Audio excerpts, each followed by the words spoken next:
क्या क्या क्या हुआ दीदी? मेरे को लात मारा। सच में दीदी? हैं? अगर ये बात सत्य है तो रियल के अंदर बहुत गलत हुआ है। लेकिन एक मिनट, आपने कुछ दिन पहले बोला था कि रात के अंदर बंगाल की महिलाओं को 8 बजे बाद में घर से बाहर नहीं निकलना है। ये देखो, The girl child at night time they should not be allowed to come out in the outside. तो फिर आप काहे को निकले घर से बाहर? क्या लेने गए थे इतनी रात को? लड़ने की बात कर रही है, लड़ने की? हाँ। ममता बनर्जी की तबीयत लेकर बड़ी खबर सामने आई है। बताया जा रहा है कि उनकी हालत गंभीर बनी हुई है। देख लो बेचारी के कितने पीछे पड़ गए आप लोग। बीपी शुगर सब कुछ लो हो गया है। मार के मानोगे दीदी को आप लोग?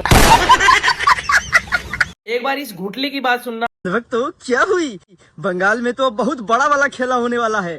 दीदी तो कह रही है हम इस्तीफे नहीं देंगे। अब सोचो जब दीदी इस्तीफा नहीं देंगे तो क्या होंगे? कुछ नहीं होंगे, इस्तीफे देने पड़ेंगे।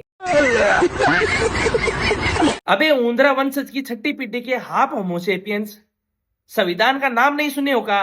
अब ममता दीदी कोई फेविकोल का घोल लगाकर थोड़ी चिपके हैं कुर्सी से, जो इनको उतार ही नहीं सकते। अरे भैया, एक्सपायरी डेट नाम का भी कोई चीज होता है। तुम का एक्सपायरी डेट हुई गोली खा सकते हो का? नहीं ना। तो फिर अगर फिर भी कुर्सी नहीं छोड़ते हैं तो फिर बंगाल के लोग ऐसे छुड़वा देंगे।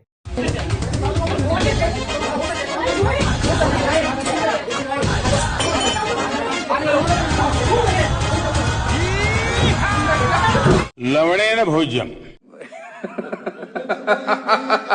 अभी अपने बंगाल वाली हम्बा हम्बा रंबा रंबा कंबा कंबा वाली दीदी से ज्यादा टेंशन भारत के अंदर सिर्फ एक ही व्यक्ति को ज्यादा टेंशन है।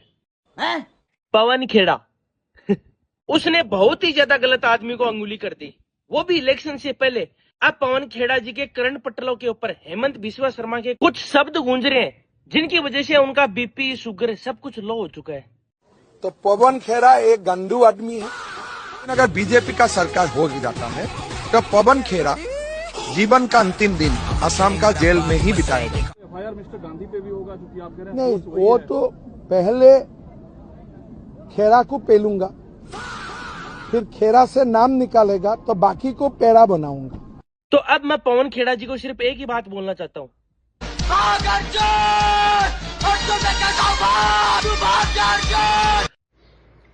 मैं बंगाल की वोटिंग देख के जरा सी भी सरप्राइज हुई नहीं, क्योंकि बंगाल में कभी टीएमसी वर्सेस बीजेपी था ही नहीं। था क्या? TMC versus 90 lakh deleted voters, TMC versus selection commission of India, TMC versus जो सुरक्षा कर्मचारी लोकल्स को पीट रहे हैं, टीएमसी वर्सेस ईडी जो इनके कंसल्टेंट्स को दबोच रही है, टीएमसी वर्सेस गोदी मीडिया जो प्रोपेगेंडा चला रही है 24 घंटे नफरत भरा। चलो अच्छी बात है दीदी, कम से कम आपने ये तो माना कि टीएमसी वालों ने रियल के अंदर ही बंगाल की जनता के ऊपर अत्याचार किया है। लेकिन आपने एक बात बोली, वो नफरत वाली, वो वापस बोलना। टीएमसी वर्सेस गोदी मीडिया जो प्रोपेगेंडा चला रही है 24 घंटे नफरत भरा। हाँ, गोदी मीडिया ने नफरत भरी है, मतलब अपनी नेशनल मीडिया।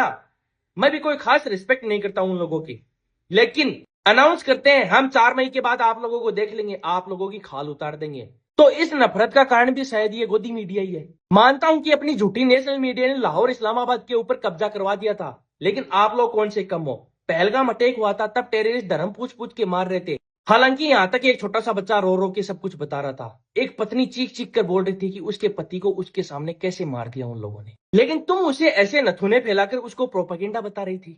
तो ये प्रैक्टिस किस लिए कर रही हो दीदी? नाक से भी छुट्टा खींचने का विचार है क्या?